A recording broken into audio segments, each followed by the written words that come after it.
কোনো সমস্যায় পড়লে যার কাছে যাইতে হবে, কার কাছে যাইতে হবে, এটা কোনোদিন আমরা কোরআন খুলে দেখি নাই। কোরআন বলছে, আরে আল্লাহর বান্দা, তোমাকে সব আল্লাহ দিচ্ছেন, তোমার সব কিছুর সমস্যার সমাধান আল্লাহর কাছে। তুমি কার কাছে চাও? কবরে গিয়ে চাও, মাজারে গিয়ে চাও? এদের কি কোনো ক্ষমতা আছে? এরা নিজেরা মৃত। মৃত মানুষ নিজেই কবরের আযাব থেকে বাঁচার চেষ্টা করছে, তুমি তার কাছে কি চাই? ওয়ামা ইয়াশউরুনা আইয়ানা ইউবাসুন। আল্লাহ তাআলা বললেন, তারা নিজেরাই জানে না তাদেরকে আমি কবে উত্থিত করব। তো তুমি কার কাছে বলো? ইলাহুকুম ইলাহু ওয়াহিদ। আল্লাহ রাব্বুল আলামিন এবার বুঝায় দিয়ে আবার বান্দাকে বললেন, ও বান্দা শোনো, ইলাহুকুম ইলাহু ওয়াহিদ, তোমার একজনই ইলাহ।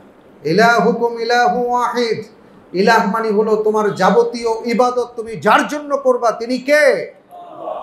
আল্লাহ সুবহানাহু ওয়া তাআলা, একজন, আর কেউ। লা ইলাহা ইল্লাহু। আল্লাহ রাব্বুল আলামিন আবার আরো বললেন, তিনি ছাড়া তো কেউ নাই।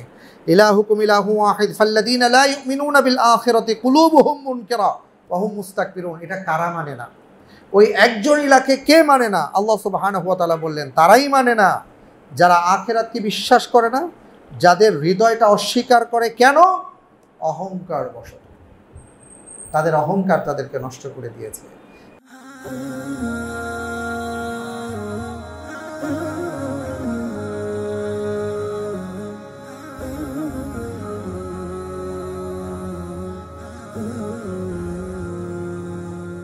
আমরা বর্তমান সময়ে যদি একটু খেয়াল করি তাহলে দেখব যে আমাদের জন্য ঈমান নিয়ে চলাটা কত ভয়াবহ ব্যাপার হয়ে দাঁড়িয়েছে। আমাদের সন্তান সন্ততি, আমাদের পরিবার, আমাদের ছেলে, আমাদের মেয়ে, আমাদের চাকরি বাকরি, ব্যবসা বাণিজ্য, আমাদের পথ চলা, আমাদের সমাজ ব্যবস্থা, সব কিছু মিলিয়ে যদি আপনি দেখেন, আসলে আপনি অনেক কষ্ট করে ভালো থাকার চেষ্টা করছেন, তাই না? আপনি ইমানের উপর চলার চেষ্টা করছেন, আপনার মেয়ে এক পথে চলে গেছে। মেয়েকে ধরে নিয়ে আসছেন, আপনার ছেলে আরেক পথে চলে গেছে। ছেলেকে নিয়ে আসছেন, আমার সমাজ ব্যবস্থা আরেক দিকে চলে গেছে। অর্থাৎ প্রতিনিয়ত আপনি লড়াই করছেন। এই লড়াইয়ে আপনি জিতবেন কিভাবে? আল্লাহ বলছেন, কোরআন পড়ো। কোরআন থেকে আমরা অক্সিজেনটা পাই। এটা এই জন্য বললাম, যখন আপনি কোরআন দেখবেন, কোরআন পড়বেন, কোরআন বুঝবেন, তখন দেখবেন যে সুবহানাল্লাহ, আল্লাহ এমনভাবে ব্যাপারগুলোকে উপস্থাপন করেছেন যে তাই তো, এটা তো আমি চিন্তা করি না। আজকে আমাদের সামনে যে আয়াতগুলো আসবে, এই আয়াতগুলোর ক্ষেত্রে এমন বেশ কিছু দিক নির্দেশনা আছে।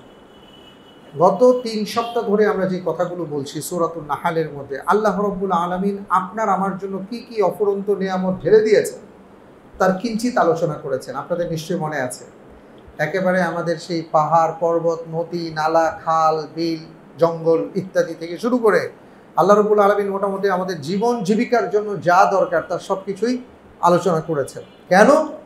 যাতে করে বান্দা বুঝে এই সব কিছুর মালিক একজন, তিনি আমাদের জন্য এদেরকে আমাদের তাওয়াবে করে দিয়েছেন, আমাদের মোতাবেক করেছেন, আমাদের কর্তৃত্বে দিয়ে দিয়েছেন, যাতে করে আমরা তার কর্তৃত্বে থাকি। সুবহানাল্লাহ। আজকে যেখান থেকে আমি আলোচনাটা করব সেটা হলো যে, এত কিছু বলার পরে গত সপ্তাহে যেখানে শেষ করেছিলাম, আল্লাহ বলেছেন, ওয়া ইন তাউদ্দু নি'মাতাল্লাহি লা তুহসুহা। আল্লাহর নিয়ামত গণনা করে শেষ করতে পারবে না। এরপরে কি হলো? আউযু বিল্লাহি মিনাশ শাইতানির রাজীম। বিসমিল্লাহির রাহমানির রাহিম। وَإِن تَعُدُّوا نِعْمَةَ اللَّهِ لَا تُحْصُوهَا إِنَّ اللَّهَ لَغَفُورٌ رَّحِيمٌ وَاللَّهُ يَعْلَمُ مَا تُسِرُّونَ وَمَا تُعْلِنُونَ وَالَّذِينَ يَدْعُونَ مِن دُونِ اللَّهِ لَا يَخْلُقُونَ شَيْئًا وَهُمْ يُخْلَقُونَ أَمْوَاتٌ غَيْرُ أَحْيَاءٍ وما يشعرون أيان يبعثون إلهكم إله واحد فالذين لا يؤمنون بالآخرة قلوبهم منكرة وهم مستكبرون لا جرم أن الله يعلم ما يسرون وما يعلنون إنه لا يحب المستكبرين وإذا قيل لهم ماذا أنزل ربكم قالوا أساطير الأولين ليحملوا أوزارهم كاملة يوم القيامة ومن أوزار الذين يضلونهم بغير علم ألا ساء ما يزرون 17 নম্বর আয়াত থেকে আমি আজকে ইনশাআল্লাহ তাআলা 18 নম্বর আয়াত থেকে আজকে আমরা আলোচনাটা শুনছি। আল্লাহ রাব্বুল আলামিন সূরাতুন নাহলের এই আয়াতে বলছেন যে আমি তোমাদেরকে এত নিয়ামত দিয়েছি যে তোমরা গণনা করে শেষ করতে পারবে না, এবং এত নিয়ামত দেওয়ার পরেও তোমরা কি করো? আমার নাফরমানি করো বছরের পর বছর, একদিন দুই দিন না। মা বাবার সাথে সন্তান নাফরমানি করলে মা বাবা একদিন দুই দিন তিন দিন পর ত্যায্য করে দেয়, ঝগড়াঝাটি হয়, বের করে দেয়, খুন খারাপি হয়, কত কিছু হয়। আর আল্লাহ তাআলা এত নিয়ামত দেওয়ার পরে আবার বলছেন যে আমি যে তোমাদেরকে এত দিয়েছি যে তুমি গণনা করে শেষ করতে পারবো না। এরপরে এত বলছেন ইন্নাল্লাহা লাগফুরুর রাহিম। এই নিয়ামতের মধ্যে অনেক বড় নিয়ামত হলো আল্লাহ তাআলা ক্ষমাশীল, দয়াবান। সুবহানাল্লাহ। কারণ এত নিয়ামত দেওয়ার পরে তোমাদের কথা ছিল যে তুমি প্রতিনিয়ত আল্লাহ তাআলাকে সর্বক্ষেত্রে স্মরণ করবা। তুমি আল্লাহ তাআলাকে স্মরণ করো না। 20 বছর, 30 বছর, 40 বছর, 50 বছর তুমি জীবনযাপন করেছো। তোমার খাওয়া দাওয়া, পড়া লেখা সব কিছু আল্লাহ তাআলা ব্যবস্থা করেছেন। তোমার জন্য তোমার মা বাবার ভেতরে ভালোবাসা পয়দা করে দিয়েছেন। তোমার জন্য অনেককে দায়িত্ব দিয়ে দিয়েছেন। তুমি ভালো খাচ্ছ, ভালো করছো, সব কিছু করছো, কিন্তু তারপরেও তুমি কোনোদিন আলহামদুলিল্লাহ বলো না, কোনোদিন আল্লাহর দরবারে শুকরিয়া আদায় করো না। তুমি কোনো ক্ষেত্রে বলো না যে আল্লাহ এত ভালো রেখেছো, এর সব কিছু তুমি আমার জন্য করছো। বান্দা তুমি এটা তো বলো না, এটা একদিন দুই দিন না, তোমারে দিয়েই গেলাম কিন্তু তুমি আমাকে কিছুই বললে না। এটা 50 বছর হতে পারে, 60 বছর হতে পারে। আল্লাহ তাআলা বললেন আমি কিন্তু তোমাকে ক্ষমা করেই যাচ্ছি, আমি তোমাকে ছাড় দিয়েই যাচ্ছি। কেন? যেই দিন তুমি আমাকে বলবা আল্লাহ আমি বুঝতে পারি নাই, তুমি আমাকে মাফ করে দাও, আল্লাহ তাআলা বললেন ইন্নাল্লাহা লাগফুরুর রাহিম। আল্লাহ ক্ষমাশীল, মেহেরবান। তুমি যে 50 বছর আমার অবাধ্যতা করলা, আমার নিয়ামতের সাগরে হাবুডুবু খাওয়া সত্ত্বেও আমি আল্লাহ সব ভুলে গেছি, তোমার অবাধ্যতা আমি তোমাকে মাফ করে দিলাম। এর চাইতে বড় নিয়ামত কি হতে পারে? ইন্নাল্লাহা লাগফুরুর রাহিম। আল্লাহ সুবহানাহু ওয়া তাআলা বললেন আল্লাহু ইয়ালামু মা তুসিররুনা ওয়া মা তু'লিনুন। আল্লাহ সব জানেন তোমরা কি গোপন করো, কি প্রকাশ করো, তোমার মনের মধ্যে কি আছে।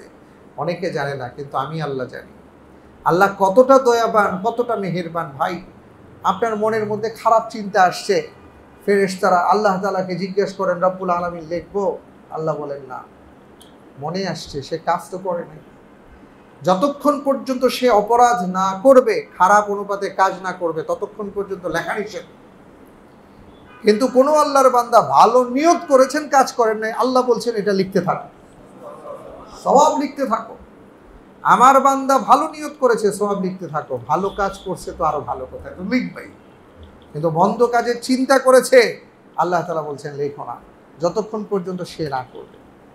ইন্নাল্লাহা ইয়ালামু মা ইউসিররুনা ওয়া মা ইউলিনুন। যা প্রকাশ্যে করো, যা অপ্রকাশ্যে করো, সব আল্লাহ জানেন। ভাইরা আমার, প্রকাশ্যে আমরা অনেক কাজ থেকে বিরত থাকি, তাই না? অনেক কাজই করি না, কিন্তু অপ্রকাশ্যে অনেক সময় মাঝে মাঝে আমরা আমাদের চারিত্রিক সার্টিফিকেট আমরা ক্লাস 1 অফিসারের কাছ থেকে নেই। তো ক্লাস 1 অফিসারকে আপনি যার কাছে গেলেন, অথবা মেম্বার সাহেবের কাছে গেলেন, কমিশনার সাহেবের কাছে গেলেন, মাশাআল্লাহ আমাদের দেশের সব কমিশনার বলবো না, সব মেম্বার বলবো না, সব চেয়ারম্যান বলবো না, অধিকাংশ চেয়ারম্যান মেম্বার সাহেবের চরিত্র আরো ভালো নাকি? তো তার কাছ থেকে আবার আপনিও সার্টিফিকেট নিতে যাচ্ছেন, তো উনি আপনাকে সার্টিফিকেট দিয়ে দিলেন, হ্যাঁ উনি বাংলাদেশের খুব ভালো নাগরিক ইত্যাদি ইত্যাদি। এর আগে উনি যে আবার গম চুরি করে আসছে এটার কোনো খবর নেই। তো যাই হোক, এরা আমাদেরকে সার্টিফিকেট দেয়, আমরা ভালো না মন্দ সেটার ধার ধারি না কেউ। উনি একটা কাগজে সাইন করে দেয়, আমরা দিয়ে দিচ্ছি। আসলে আমি কত ভালো আর আপনি কত ভালো? আল্লাহ রসুল সাল্লাল্লাহু আলাইহি ওয়াসাল্লাম বলেছেন খায়রুকুম বা খায়রুন নাস লি আহলিহি আনা খায়রুকুম লি আহলি। আরেকটা বর্ণনা আসছে খিয়ারুকুম লি আহলি। তোমাদের পরিবারের কাছে যে ভালো সে সমাজের কাছে ভালো। অর্থাৎ তোমার যদি চারিত্রিক সার্টিফিকেট নিতে হয়, তোমার ভালো মন্দর সার্টিফিকেট নিতে হয়, তাহলে তোমার ওয়াইফ যদি বলে ভালো, আমার স্বামী ভালো, তাইলে তুমি ভালো। অর্থাৎ ইসলাম বলছে চারিত্রিক সার্টিফিকেট কার কাছ থেকে নিতে হবে? স্ত্রীর কাছ থেকে। আর আমরা সমাজে অনেকজনের কাছ থেকে নিই। এটা কেন? কারণ স্বামীকে তার স্ত্রী কিছুটা হলেও চিনে জানে, তাই না? সেদিন একজন ভাই এসে বলতেছে যে, হুজুর আপনি বলেন, এখন আমি তো বললে আমার ওয়াইফ তো আমার কথা শুনে না, আমি তো আপনার কথা নকল করে ওইখানে গিয়া বলি, তো সে তো আমার কথা শুনে না। তাই আমি বললাম, ভাই আমার কথাও আমার ওয়াইফ শুনবে না। কেন? খুব সহজ কথা। সহজ কথা এই জন্য যে ভাই, আপনি 10 বছর আগে কে ছিলেন, কি ছিলেন, এটা আপনার ওয়াইফ ভালো করে জানে। এখন যখন আপনি ওয়াজ নসিহত শুনে ওনাকে গিয়ে ওয়াজ নসিহত করবেন, উনি প্রথম যে ডায়লগটা মারবে যে বড় বড় কথা বললো না, 5 বছর আগে কি ছিল এটা তো আমি জানি। তো যাই হোক, যেটা বলতে চাচ্ছিলাম সেটা হলো, অনেক কিছু আছে আমরা আমাদের স্ত্রীদের কাছেও গোপন করি, পৃথিবীর মানুষের কাছ থেকে গোপন করি, কিন্তু আমি অপরাধ করেছি। আল্লাহ তাআলা বললেন, বান্দা তুমি যা গোপনে করো আর যা প্রকাশ্যে করো সব কিন্তু আমি জানি।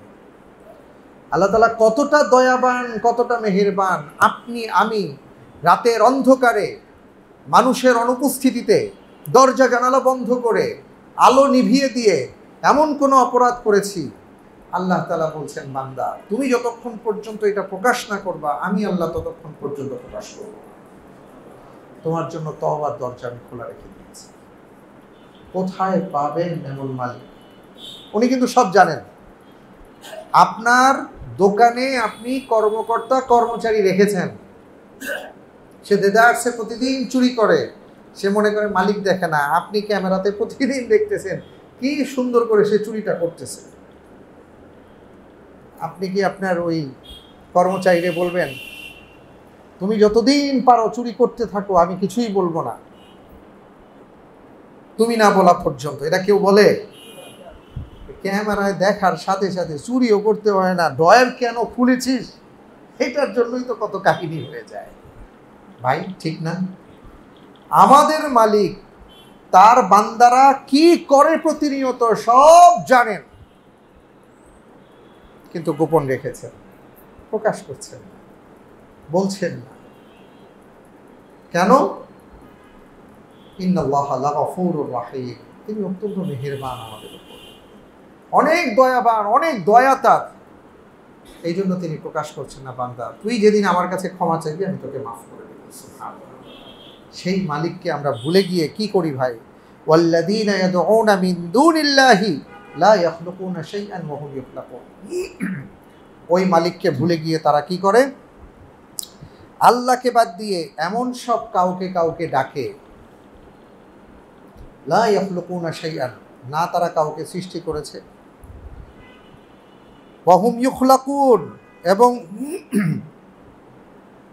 না তাদেরকে কেউ সৃষ্টি করেছে, এক আল্লাহ সুবহানাহু ওয়া তাআলা। মানুষ আজকে কোথায় যায়, কার কাছে যায়, কার কাছে ধর্ণা দেয়? আল্লাহ রাব্বুল আলামিন বলছেন যে এই যে আমি তোমার মালিক, কেমন মালিক তুমি সব জানলা, কিন্তু আমাকে বাদ দিয়ে তুমি কার কাছে চাও? লা ইয়াখলুকুনা শাইআন, যার কাছে গিয়ে চাও সে কোনো কিছু সৃষ্টি করার ক্ষমতা রাখে না।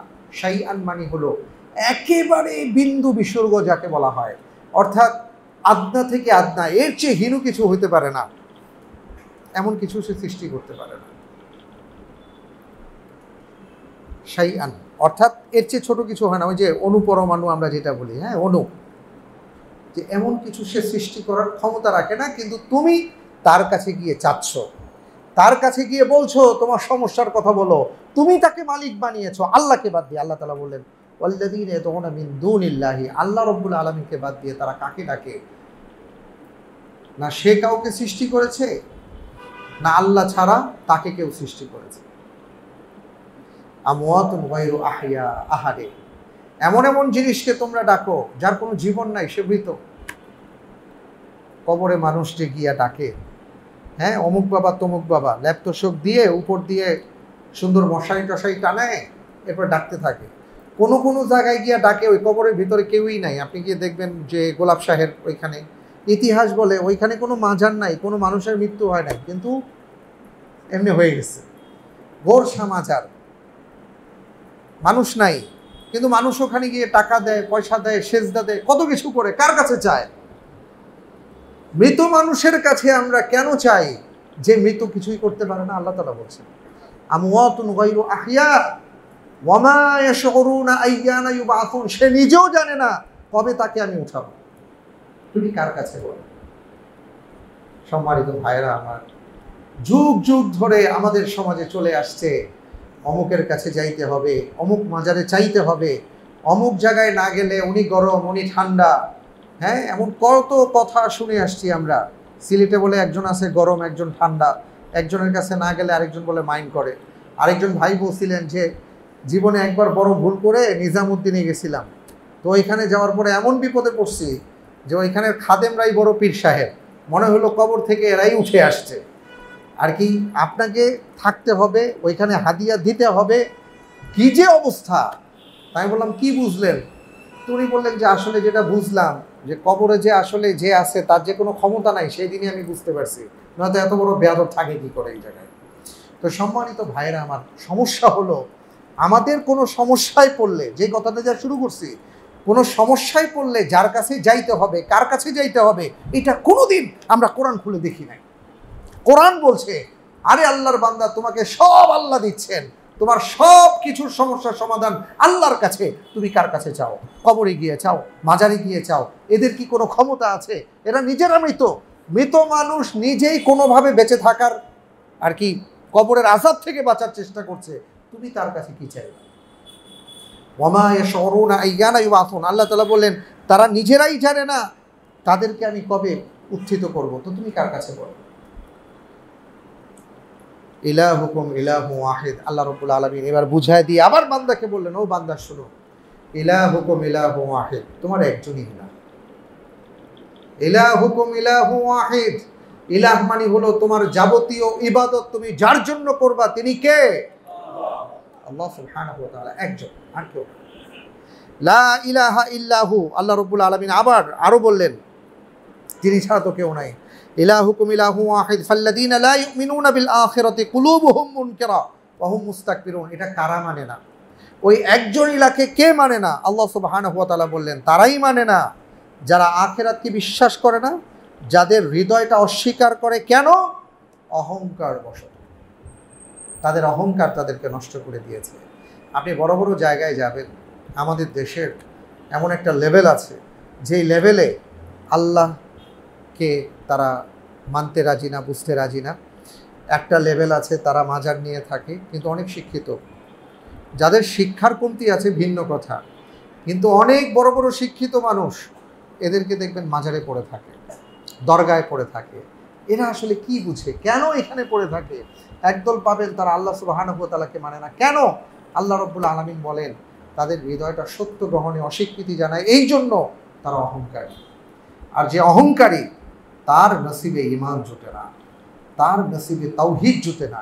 সম্মানিত ভাইয়েরা আমার, এই জন্য আমাদেরকে সব সময় একটা বিষয় মাথায় রাখতে হবে, আমাদের একজন আছেন, তিনি কে? কার কাছে চাইব? কার কাছে বলবো? জুতার ফিতা ছিঁড়ে গেলেও আল্লাহর কাছ থেকে চাইতে বলা হয়েছে। রাসূল সাল্লাল্লাহু আলাইহি ওয়াসাল্লাম বলেছেন তোমার জুতার ফিতা ছিঁড়ে গেছে, আল্লাহর কাছ থেকে চেয়ে নাও। আমরা এখানে যারা আছি, এমন কে আছেন বুকে হাত দিয়া বলতে পারবেন যে আপনার সব আছে? আল্লাহ রাব্বুল আলামিন কোনো না কোনো জায়গায় আপনাকে আটকে রেখেছেন, যাতে করে আপনি আল্লাহর কাছে বলেন আল্লাহ আমাকে দেন। আল্লাহ খুশি হন। ওয়াইদা সাআলাকা ইবাদি আন্নী ফাইন্নী করিব। আমার বান্দা যখন আমার কাছে চায় আমি খুশি হই। আমি বলি যে আমি তোমার কাছে আছি, তুমি আমার কাছে চাও, আমি তোমার পাশেই আছি। আল্লাহ চান যে বান্দা তার কাছে চাক, আর বান্দা আল্লাহকে বাদ দিয়ে কোথায় কোথায় চায়। আল্লাহ তাআলা আমাদের সবাইকে বুঝদান করুন, আমাদের ঈমানি কুওয়াতকে দান করুন। যত বিপদ আসুক, বালা আসুক, মুসিবত আসুক, যে কোনো অবস্থা হোক, ভাই উপরের দিকে তাকাইতে হবে, আল্লাহকে বলতে হবে। আল্লাহ রাব্বুল আলামিনকে বলেন, আল্লাহ তাআলা খুশি হবেন, খুশি হয়ে আপনার বিপদ মুক্ত করবেন, আপনার জন্য এই বিষয়গুলো জান্নাতে যাওয়ার কারণ হবে। আল্লাহ তাআলা আমাদের সবাইকে সেইভাবে চলার তৌফিক দান করুন। আমিন। আসসালামু আলাইকুম ওয়া রাহমাতুল্লাহি ওয়া বারাকাতুহু।